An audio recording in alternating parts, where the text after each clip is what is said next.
Om Namo Bhagavate Vasudevaya. Om Namo Bhagavate Vasudevaya. Om Namo Bhagavate Vasudevaya. Narayanam Namaskritya Naram Chaiva Narottamam Devim Saraswati Vyasam Tato Jayamudire Nashtaprayashu Bhadreshu Nityam Bhagavata Sevaya Bhagavati Ruttama Shloke Bhaktir Bhavati Naistiki Om Gnanatimirandasya Gnananjana Shalakaya Chakshurun Militam Yena Tasmai Shri Gurave Namaha Namo Vishnupadaya Krishna Preshthaya Bhutale Srimate Bhakti Vedanta Swami Niti Namine Namaste Saraswate Deve Gauravani Pracharine Nirushesha Shunyavadi Paschatya Deshatarine Jai Shri Krishna Chaitanya Prabhu Nityananda Shri Advaita Gadadhara Shivasadi Gaura Bhakta Hare Krishna Krishna Krishna Hare Hare Hare Rama Rama Rama Hare Hare.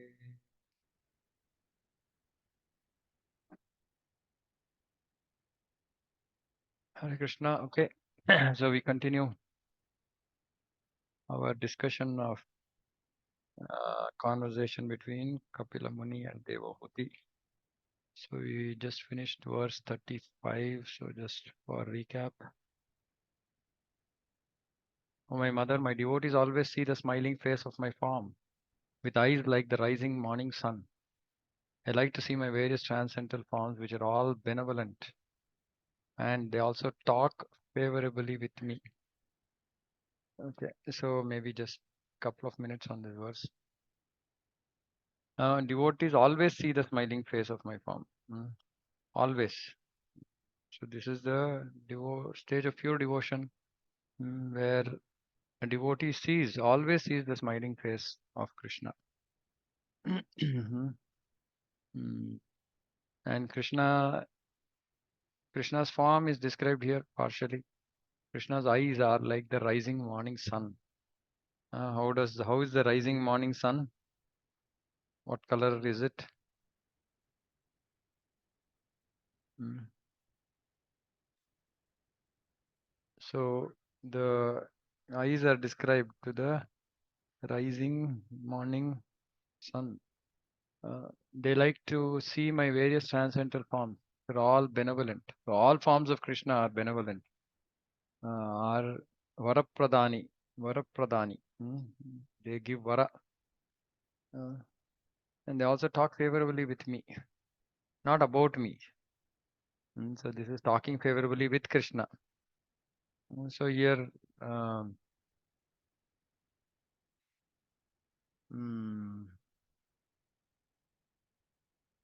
there was something. One must be a very elevated devotee in order to be able to speak with the Supreme Lord. Sometimes the Lord informs the devotee through dreams. These exchanges of feelings between the deity and the devotee are not understandable by atheists.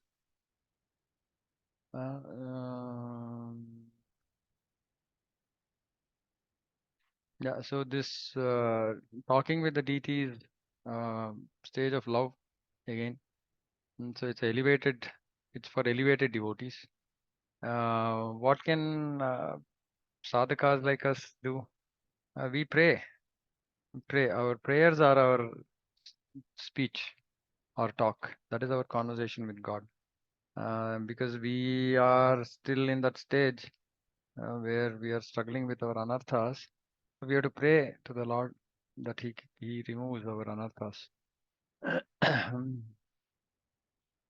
Okay, so we'll move further.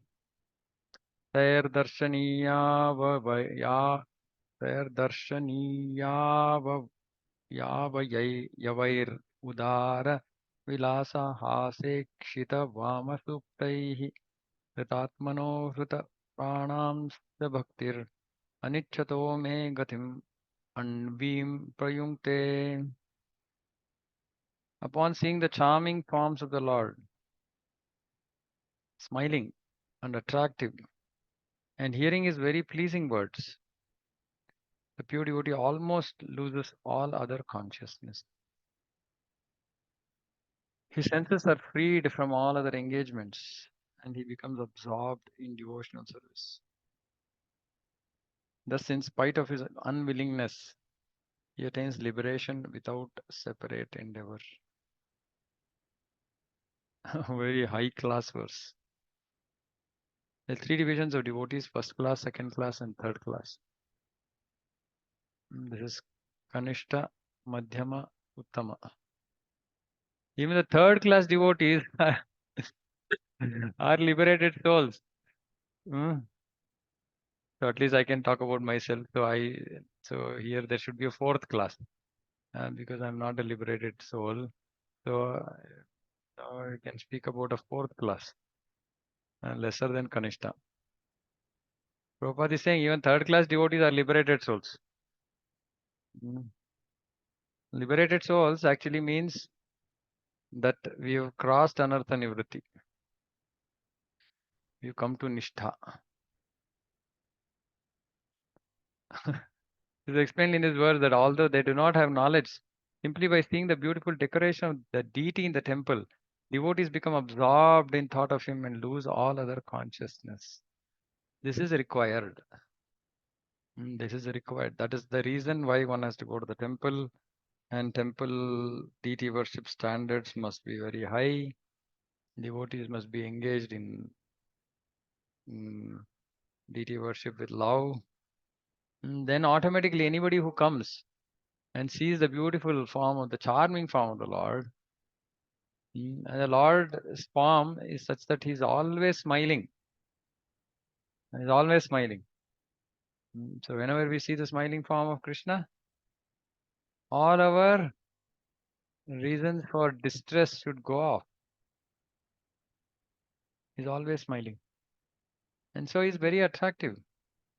Krishna is very attractive. Krishna's form is very attractive. Mm. Not only Krishna's form is attractive and pleasing, his words are also pleasing. His words are also pleasing. So his words are pleasing if you remember how he speaks to his devotees in Bhagavad Gita, Bhagavatam. It's always very pleasing. So by seeing this decoration, remembering his speech, one can become absorbed in thought of him and lose all other consciousness. Simply by fixing oneself in Krishna consciousness, engaging the senses in the service of the Lord, one is imperceptibly liberated. Imperceptibly, meaning we cannot perceive. We're not like really doing anything to be liberated, but we end up being liberated. This is also confirmed in Bhagavad Gita. Simply by discharging uncontaminated devotional service as prescribed in the scriptures, one becomes equal to Brahman. This is Brahma Bhuta. Brahma Bhuyaya Kalpate. This means that the living entity in his original state is Brahman because he's part and parcel of the Supreme Brahman. But simply because of his forgetfulness of his real nature as an eternal servitor of the Lord, he is overwhelmed and captured by Maya. His forgetfulness of his real constitutional position is Maya. Otherwise, he is eternally Brahman. And so this liberated stage is actually Brahma Bhuta stage. And Brahma Bhuta stage is a stage for Gnanis. Brahma Bhuta Prasannatma. Bhunam Janmanamante. Gnanaman Mam Prapadyate Vasudeva Sarvamiti Sa Mahatma Sudurlabha. So one who comes to Brahma Bhuta through the Gnana process, first he is Na Sochati Na Kangshati. Prasannatma. He is Prasannatma. He is not lamenting. He is not desiring. Samasarveshu Bhuteshu. He looks at everybody equally. He sees the Atma and Paramatma in every Jiva. Mad Bhaktim Labate Param.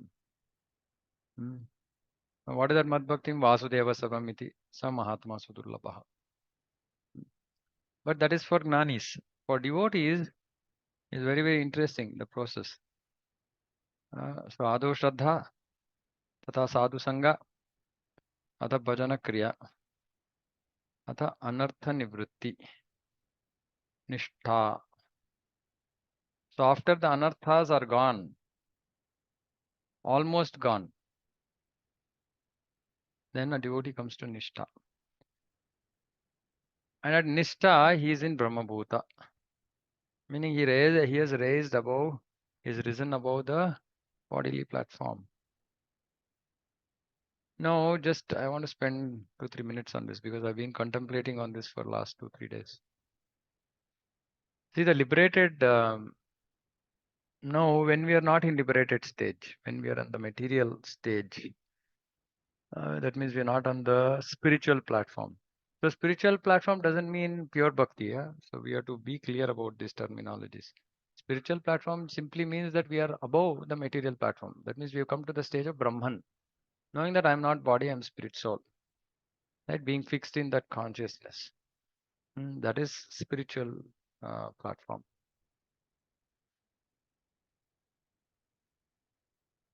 Now, when we are in the material platform, we are what are we absorbed in? We are absorbed in material thoughts. What happens to our chanting? Our chanting is full of material thoughts. So this chanting full of material thoughts means basically chanting is full of nama aparadha. So please try to understand this. It's very, very important. So when we are materially absorbed, while chanting Hare Krishna, we are not able to hear Krishna's names. We are not able to hear Radha and Krishna's names.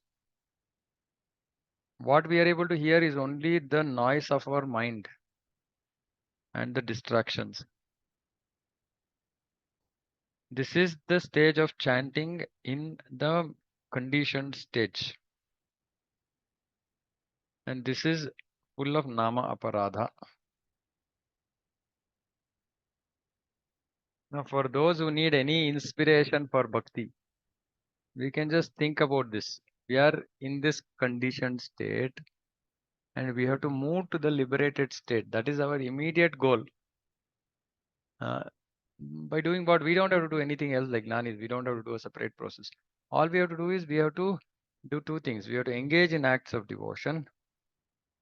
Number one, please make note of this, mentally, or you want to write down whatever you want to do. First is engage in activities of devotion. Second is Pratikulis Savarjanam. Be away from things that disturb, agitate the mind. Be away.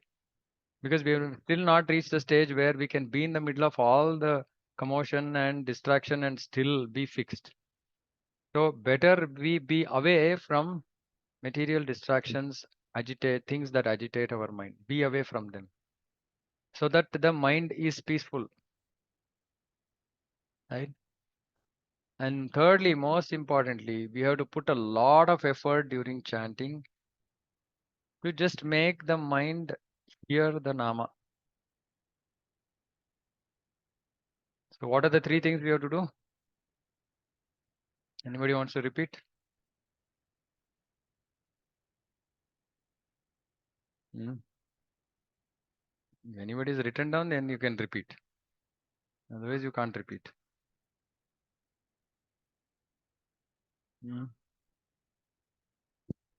Okay. Yeah. Hare Krishna, Prabhu. Yeah, Vamshi. Prabhu. Yeah, association of devotees. Hey, I didn't say that. I I mean, said three things. engaging in devotional service. So, Engaging in acts of devotion. of devotions, yeah. Second, And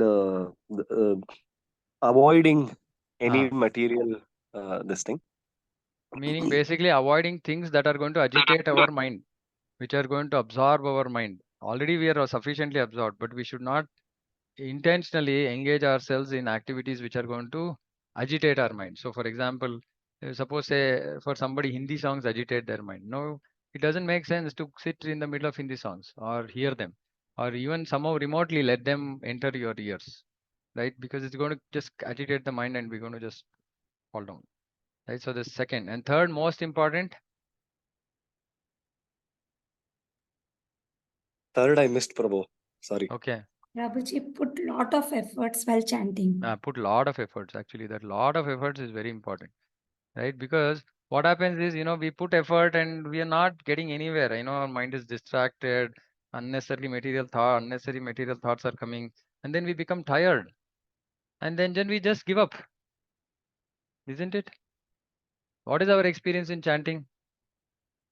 Anybody wants to share? How normally is our chanting daily?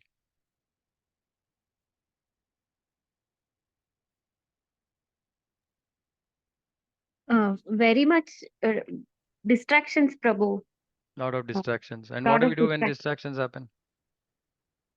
For some time, my personal experience, for some time, I get lost, Yeah, and we then get lost. again, and Mhm. then again, I have to get back myself from those Yeah, distractions. we don't even get back where we some whenever it comes back, whenever whenever our mind comes back from the distraction, now then we realize, oh, I was distracted for the last 16 rounds over.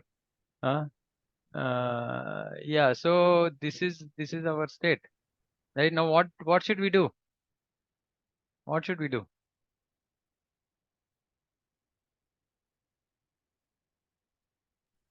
Not that everybody should be in that Recite, stage. I'm sure some devotees would have progressed beyond that stage. So you can give us guidance what you did or what you've been doing when mind distracts. Prabhu, recite Panchatattva mantra again and again, as in, You said like Panchatattva from one mantra. round to another, which I reflect myself. Was I concentrating last round or Yeah. no? Okay, Okay, get that's get good. one back. Yeah. Okay, that's one good practical tip. What else?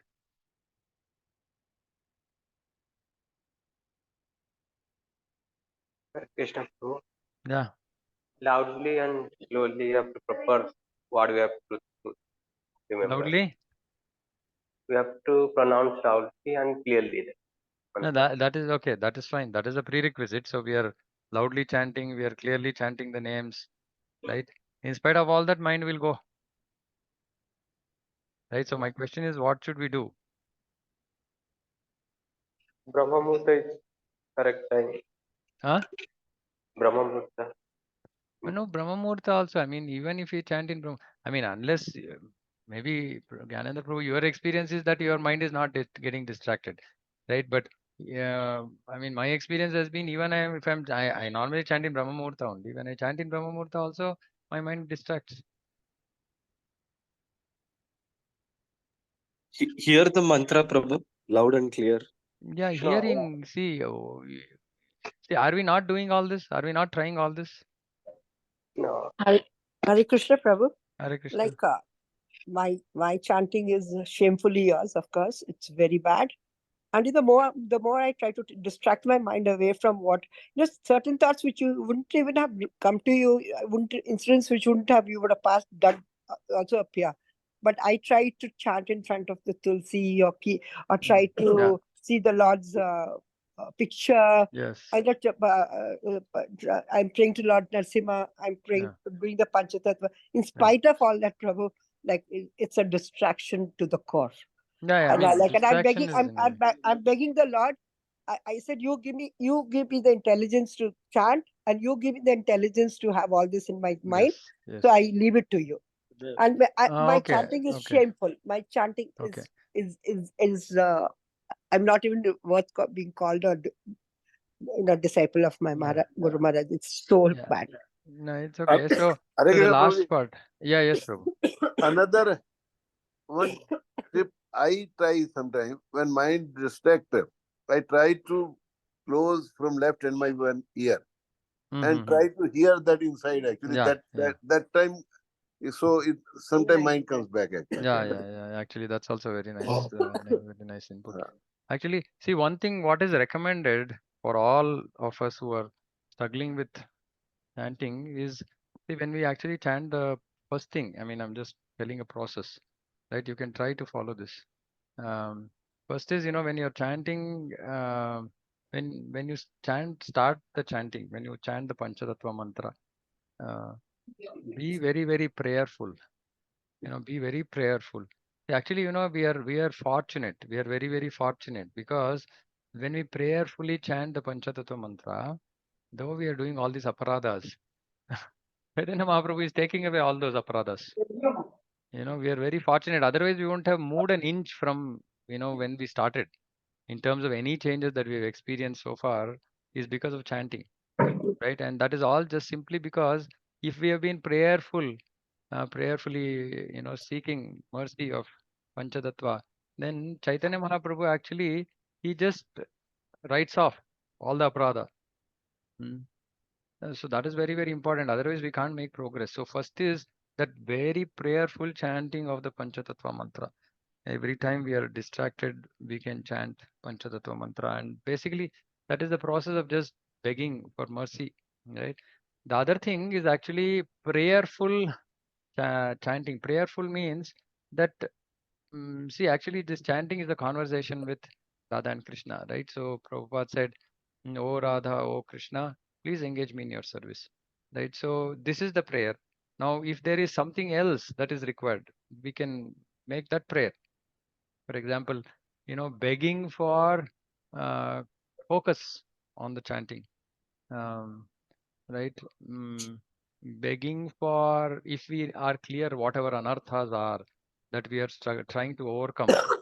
For example, begging for the mercy of Nama Prabhu, Radha and Krishna, so that we can overcome that anartha.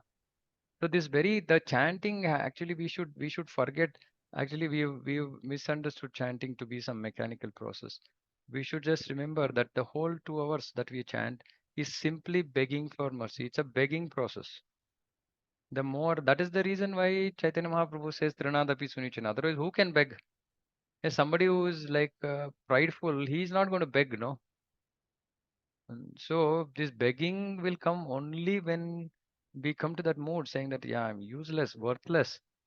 I'm chanting, I'm not concentrating, I'm distracted, I disrespect Krishna, Radha, right? And we should feel really pain, pain. I mean, we should really feel the pain of our bad chanting, and we should be very prayerful.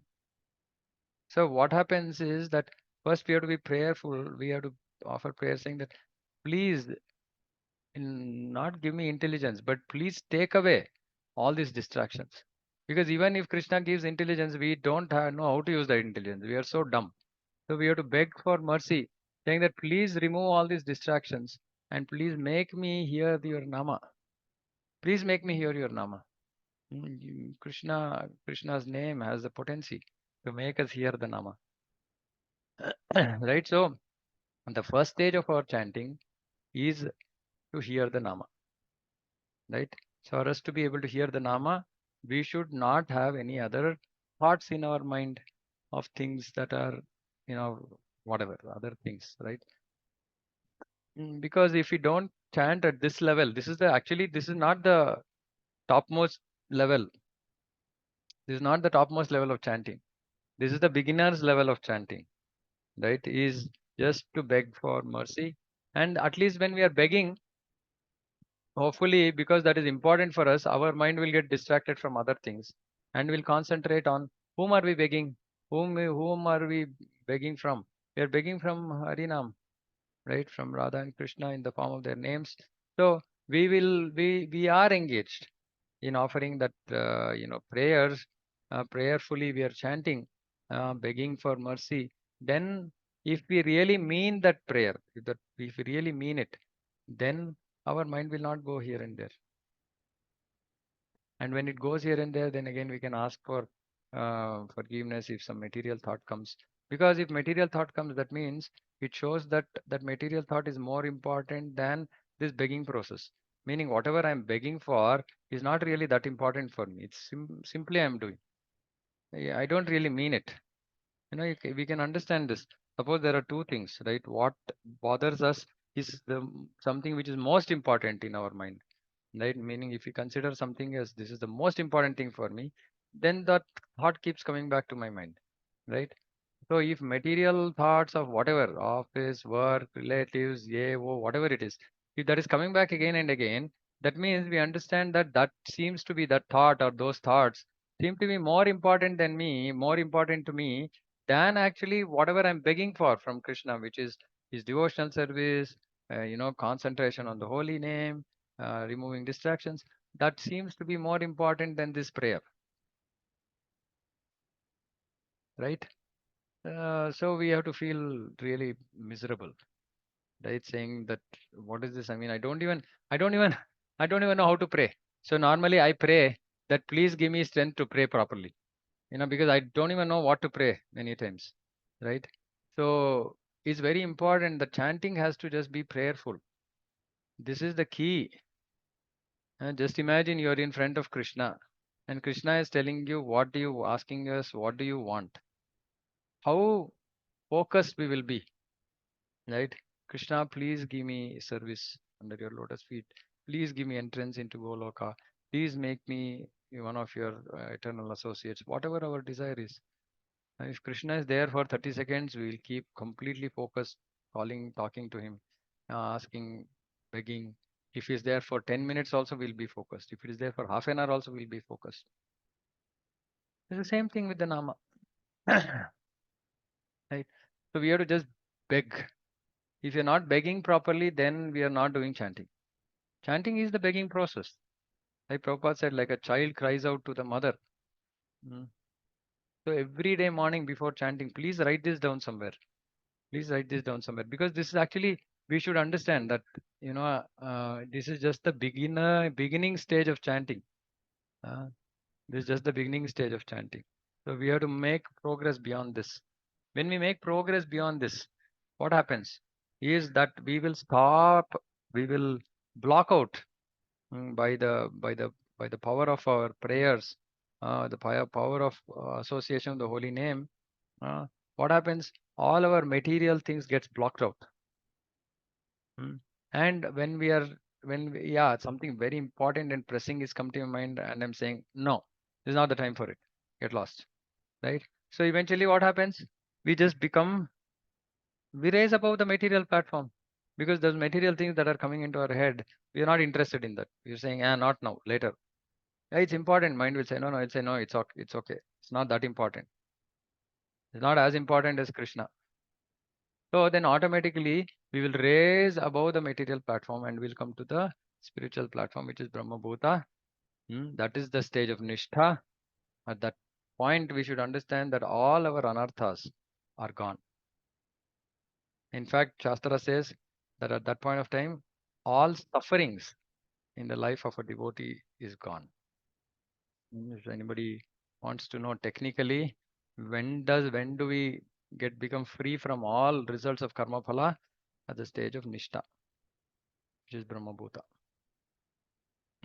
But we can't get there unless we chant prayerfully.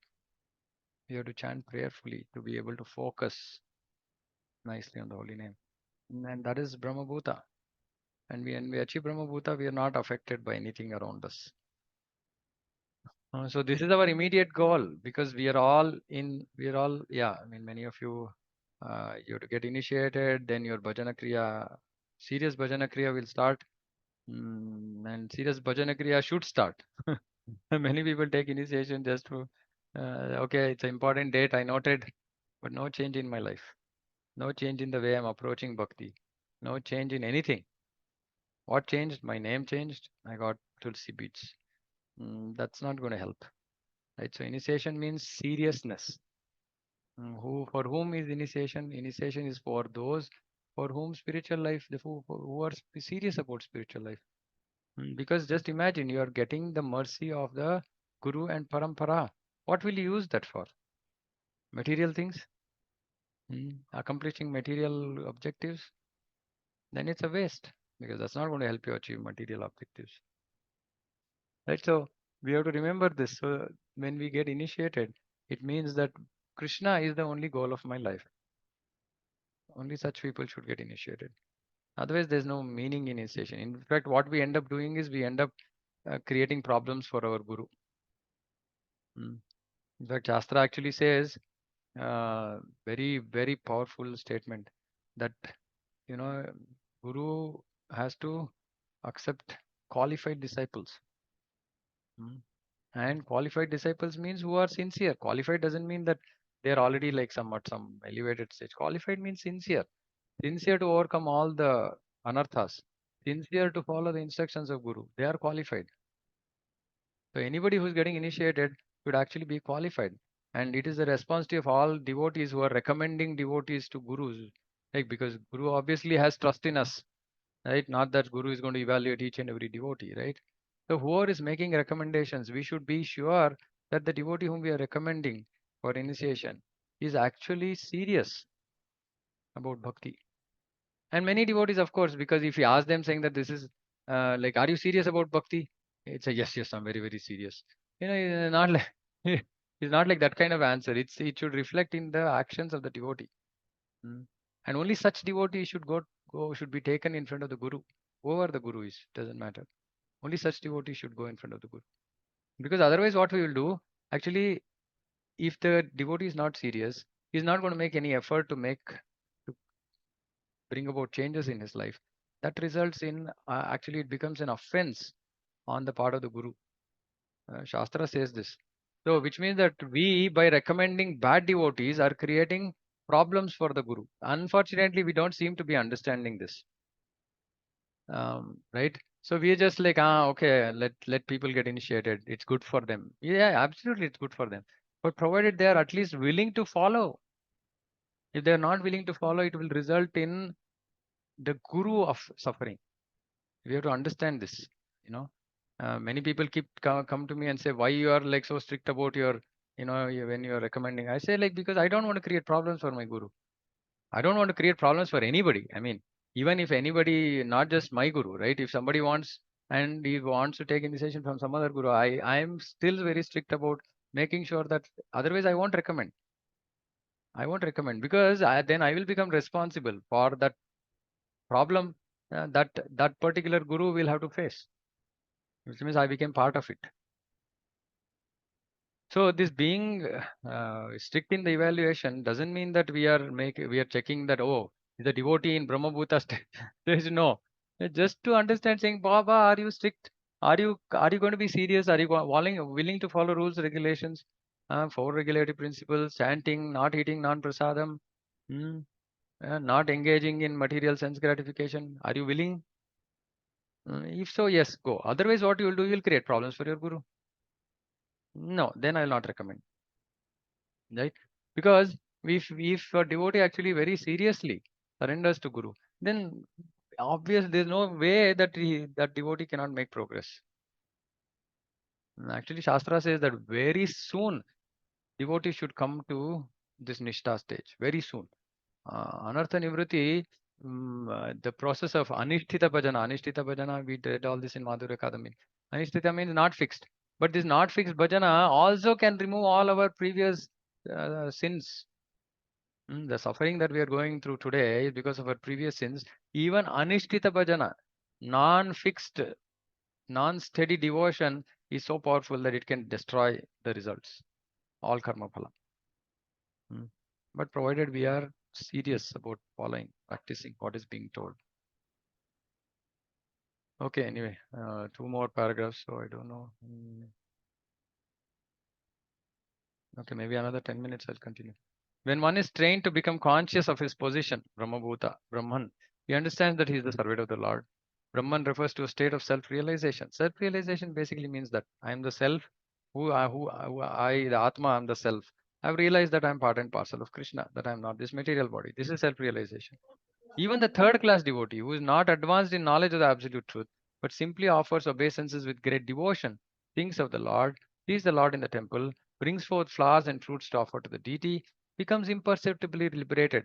So Prabhupada is saying just simply, sincerely going through this process of coming regularly to the temple, seeing the Lord, thinking about the Lord, but with great devotion, which requires sincerity,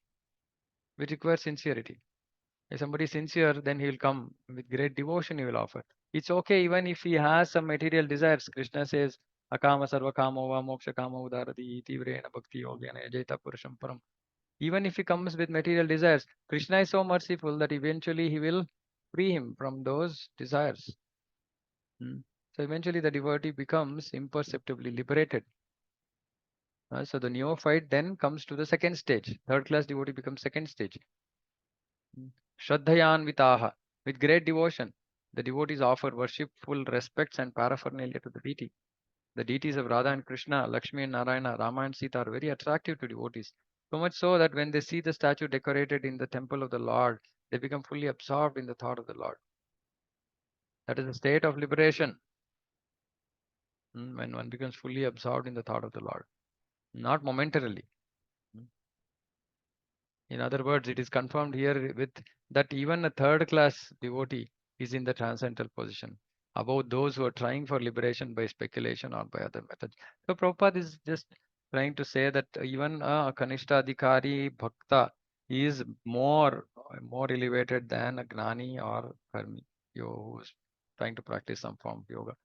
Even great impersonalists like Shukadev and the four Kumaras were attracted by the beauty of the deities in the temple, by the decorations of and by the aroma of Tulasi offered to the Lord, and they became devotees. Even though they were in liberated state, instead of remaining impersonalists, they were attracted by the beauty of the Lord and became devotees. See, this is so easy to just be attracted by the beauty of the Lord. Like I keep saying, we are in front of, at least for me personally, if I'm in front of Radha Madhav, then I'm fully drowned in their beauty, right? And then when we come out, when we are in Bangalore, when you're doing other things, when our mind is distracted here and there, then we forget the beauty. Actually, if you can simply remember whatever attracts us in Krishna consciousness, we can raise above the material platform. So suppose say we've gone down to the material platform, we have to simply remember whatever attracts us in Krishna consciousness. It could be kirtan, it could be reading, it could be simply the form of the Lord, it could be anything. It could be prasadam, it could be anything which can just raise us above the material platform. But we have to remember, forgetfulness is our problem. We forget and we remain forgetful. Even when we are struggling on the material platform, we forget Krishna. Here the word vilasa is very important. Vilasa refers to the activities or pastimes of the Lord. It is the prescribed duty in temple worship that not only should one visit the temple to see the deity nicely decorated, but the same time he should hear recitation of Srimad Bhagavatam, Bhagavad Gita or some similar literature, which is regularly recited in the temple. That is why we have morning programs, evening programs, also Prabhupada wanted. Then Sunday, love feast, etc. The idea is when devotees come, they should visit the temple. First of all, they should see the deity nicely decorated. And I've told this many times,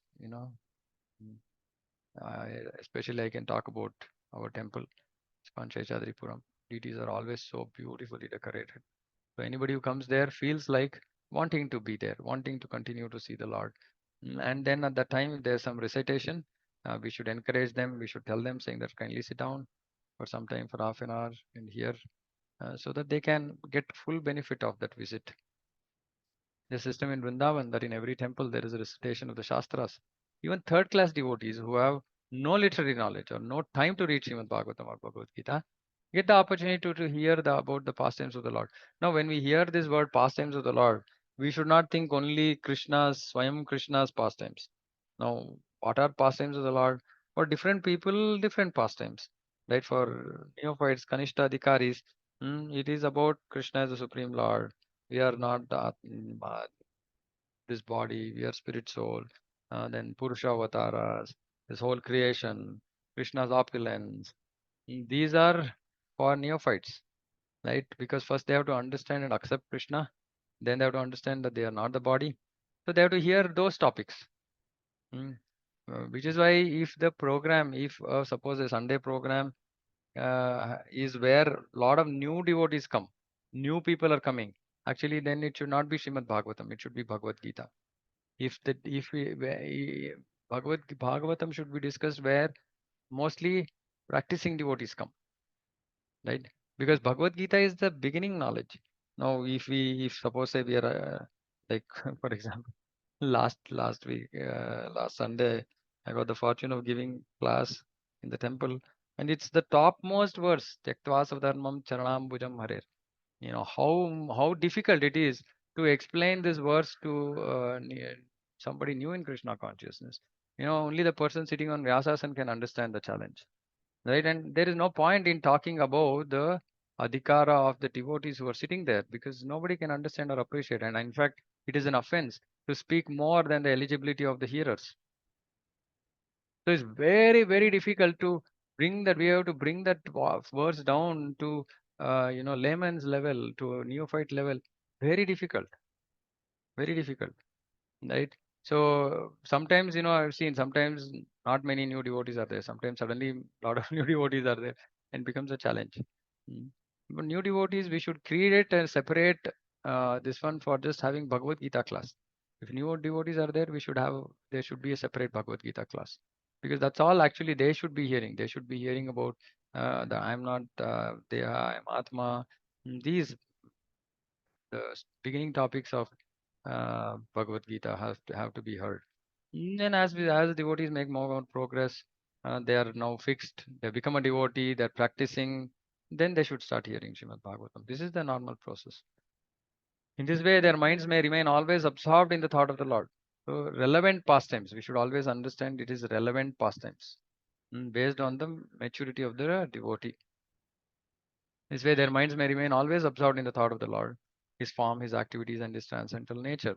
Again, when we here read this sentence, for us, we always replace His as Krishna's form, Krishna's activities, Krishna's transcendental nature. No.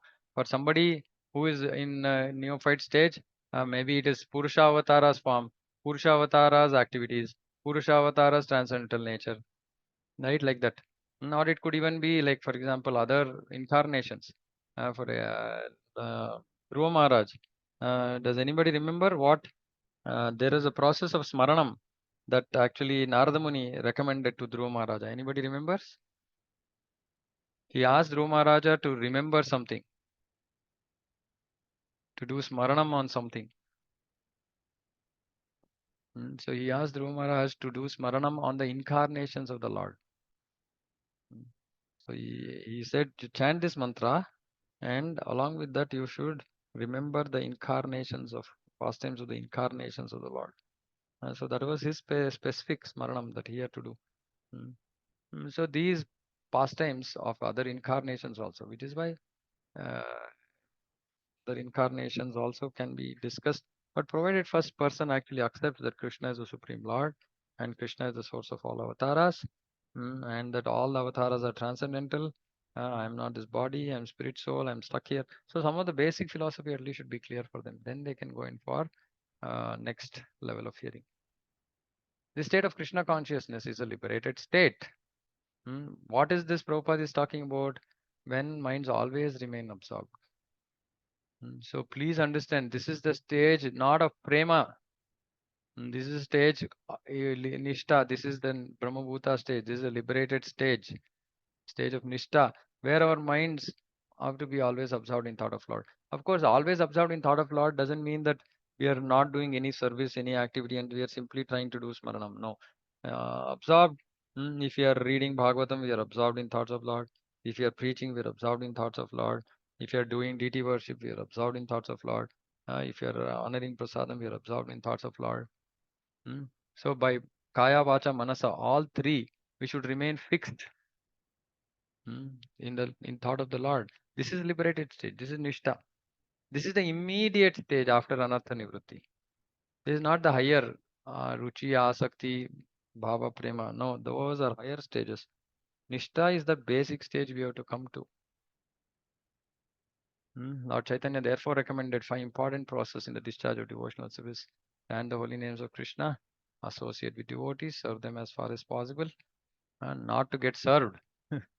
Associate with devotees means serving others. Hear Srimad Bhagavatam, see the decorated temple and the deity. Decorated temple also. So nice, not just the deity. Temple also has to be decorated. And if possible, live in a place like Vrindavan or Mathura. If possible. That's okay if we can't. At least the other 4 items should be done. These 5 items alone can help a devotee achieve the highest perfectional stage. So of the 64 angas of bhakti that Srila Rupa Goswami describes in Bhakti Rasamrita in the Nectar of Devotion, these are the most important 5. These 5 items alone can help a devotee achieve the highest perfectional stage. This is confirmed in Bhagavad Gita and here in the Srimad Bhagavatam. That third class devotees can also imperceptibly achieve liberation is accepted in all Vedic literatures. So this is this verse is, at least I've been in this mood of thinking of myself a third class devotee. So Prabhupada is reiterating that yes, third class, but yes, you can come to the stage of liberation nishtha by simply following the process very strictly. Now, just 2 minutes I want to spend here, right? Now, just imagine that casual devotion, is it going to bring us to Nishtha? Casual means we will do whatever we feel like. When we don't feel like, we don't do. We won't take association of devotees. We will engage in our material stuff, right? And people around us will tell us saying that no, it's okay. Why you're like so stressed out? Just take things easy as it comes. Enjoy bhakti. So I want to hear devotees' views here. Do you think that if we do bhakti like this, we can come to this stage of liberation? Krishna, Hare Krishna, How- Prabhu.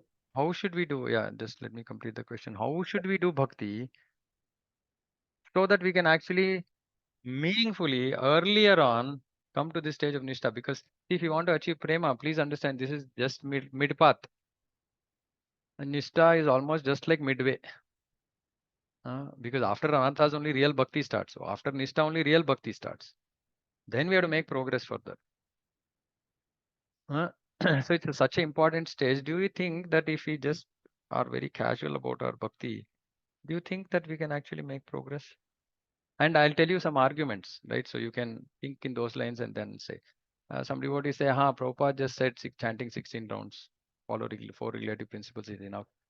So that means generally devotees have this thought process in mind saying that I'll do my chanting, I'll follow 4 regulative principles. Rest of the day, whatever I do, it doesn't matter. So if we live like this, do we think that we can actually make progress seriously and quickly also? Right? Obviously, we will make progress because bhakti is so powerful. But can we make a quick progress? If you want to make quick progress, what should we do? And if at all, and before that, the other question is, do we want to make quick progress? Why do we have to make quick progress? We can take it easy. So answer considering all these thought processes.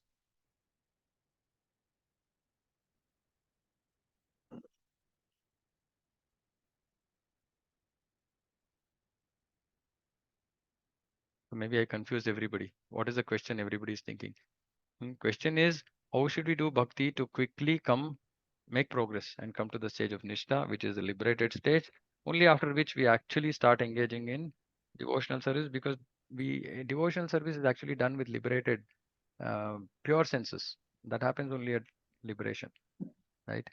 So my question is, how should we do bhakti to be able to come to this stage?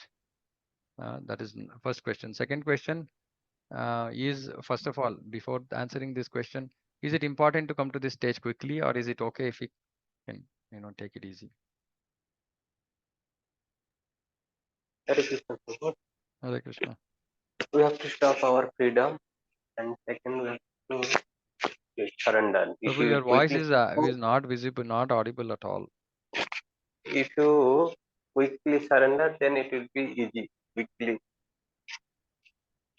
Surrender. progress. Okay. Yeah. Okay. So you're saying we have to quickly surrender. Yeah. Okay. Otherwise, it will be to take too long. It'll take too long. Okay. Yeah. What is the And problem if it takes long? everybody will come bhakti. It will take time. Slowly, it will go. Yeah. Otherwise, So it what is will. the problem? It needs to What is the problem? Why we can't go slowly? be. Again, one birth will take. Like this, it will be in chakra. You have to janma mrityu chara. Like this, you have to. Okay. Otherwise, Okay. simply if you do like this, not seriously, like this, only wasting our time, nothing. Okay. So if you're not serious, then we are wasting our time. We will not achieve perfection in one life. We might have to take more lives, etc. Okay. So Gyanendra Prabhu is saying that we have to quickly surrender. Okay. Yeah, and stop our freedom. Stop our freedom. Very interesting. Very important. We have to give up our freedom. Okay. Very nice. Thank you. What Hare about other Krishna, Prabhu. devotee? Hare Krishna. Yeah, I think if we have to progress, it can be of different pace, right? So it can be slow, it can be fast also. But Can be no considering progress also. and no progress also, yes, correct. No So progress, slow progress, fast progress. Yeah. So and considering how much more we have to achieve and we have to Ah. ourselves, right? So I think we need to be quick. It's more like probably I need to reach a destination. I can go through city roads. I can go through nice road. So, that's the kind of a shortcut what we can really have with a quick surrender. Okay. So it's again left to us. And why can't we do it slow? Probably my understanding is yes, you can do it slow, but there are a lot of future things which are not in your control, and it can lead to any kind of consequences. Like maybe in the Yeah. next, we may have a human life, or we may Mm. not have a human life, or we may be in contact with devotees or not in contact with devotees. Yeah. So all of these variables puts us in a place where quicker is the better. Yeah, okay. Human life we are guaranteed. That is Dhyanim Vikramana Shosti Pratyavayana. So because we are engaging in bhakti, we have definitely human life. But yeah, second point was very important. We don't know whether we're going to get devotee association. Right. So that is very, very important. So if you have got devotee association today, better make use of it. Okay, very nice. Okay. What about other devotees?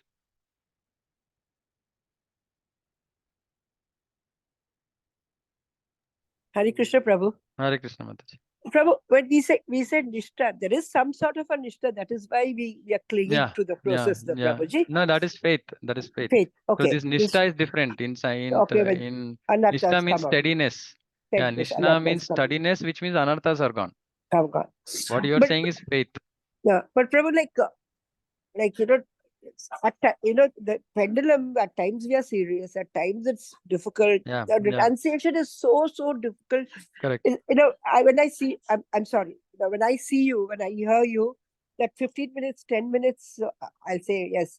But after the 16th minute, again, Sunita is no more Sumantra, she's Sunita. Mm-hmm. It's that holds you back. That seriousness holds Yeah. you. You know it, but to execute it is very, very difficult. Correct. I mean, Right. I'm So talking. You have devotee, even your devotee association also, Prabhu. Like it's to get the right type of devote, and for them also to accept you is also, you may be having the association and still you may be dry. yeah. So this is very important, right? So this is called pendulum business is the characteristic of that unsteady. So that pendulum we have to stop, right? So see, that is the point I'm making, saying that we are experiencing this unsteady devotional service, all of us in our lives, and it's not fun at all. It's not giving us any happiness. We feel miserable. But when will we feel miserable? When we actually hear that Krishna is not pleased with it, right? But otherwise, I see like devotees are still about it, right? I'm anishtita, I'm unsteady bhakti. It's okay. Whenever I come to Nishta, I will come. Why simply break our heads? But this is not the right attitude. Always remember sincere and serious. Sincere means no, I want to make progress. Serious, okay, I'm ready to follow whatever you say. This is the attitude of a devotee. If a devotee doesn't have these qualities, then he should not get initiated, right? So this we have to drive this thought process in our system, right? Because people have to become serious. See, we might have a lot of lacunae. We don't have qualification. Obviously, we don't have qualification, right? That's why we are here.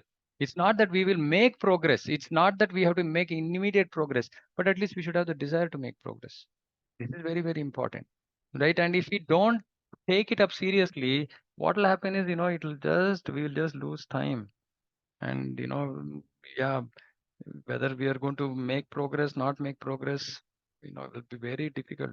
So I request all devotees here, especially many of us here who are not initiated, please take bhakti seriously. Those who are initiated, please take your vows seriously. Please surrender to Guru. Please understand his instructions. Please dedicate your life to execute his instructions. Please don't be okay with whatever bhakti you are doing, right? I mean, I'm like simply day in, day out, I keep lamenting my fallen position, right? And then I think, oh, what is this? What kind of bhakti am I doing? Devotees say that Prasannatma. So I say, yeah, I'm not Prasannatma yet. I'm not doing things to be a Prasannatma. I'm not doing things that actually make me genuinely happy. I can be externally happy. I can just be, smiling, giggling, laughing, making jokes, but that's not the real thing. The real thing is internal. Am I happy? Am I going through ups and downs? You know, happiness and distress, is it throwing me up and down? If so, then what am I doing? Right? I feel very, I mean, I feel worried many times about myself, right? That, it's been so long and still I have not reached Nishta. Still I'm struggling with my material platform, right? So we have to be serious. Otherwise, life will just go by. Anyway, the idea is, I mean, hope I'm not offended any devotees here. See, this has been actually my meditation. Yesterday I was telling one devotee saying, I realized that I'm in Kanishta stage, right? Because I've been reading a lot of stuff about bhakti and stages of bhakti and where I stand, etc., etc. So it's been actually troubling me for the last 2, 3 days. Right. So, and it's just what my thought process has been. I'm just putting out here, right? It's not targeted at anybody or meant to pull down anybody or anything like that. It's just the pain that I'm been going through. And I just feel that because I've lost so much of time, I just don't want other devotees to lose time. Right. While I thought I was serious, but I realized that I was not serious enough. Right. Because I'm still far from at least the basic stage of entering devotional service. So I request devotees, please take this, consider this. We're not giving up anything. We're not giving up family. We're not giving up family duties. We're not giving up any of this. But the mood of complete surrender, always wanting to please Guru and Krishna, that should be our mood, right? And we should come to Nishta, our immediate goal. So if anybody, so for those who are not initiated, first you have to get initiated. Wherever you get initiated, it's make sure that you've done Shravanam before you take initiation, right? And I tell this to everybody, saying that don't come and say that I want to just get initiated from this Guru, because I will ask you, have you heard from that Guru? If you're not heard from that Guru, then why are you wanting to get initiated? Because when you're in trouble, it's the Guru's Vani which has to rescue you. So please hear, and then get initiated. And once you get initiated, be serious about your practice of bhakti, so that you can actually make progress, so that you can very quickly come to Nishta. Then actual experience what Prabhupada said, chant, chant and be happy. We can actually experience that when we come to that stage, or when we are approaching slowly, closely. When we are very close to that Nishta stage, we can actually experience happiness in chanting. Right. So these are very basic early stages, yet for us where we are, these look like very high exalted places of bhakti.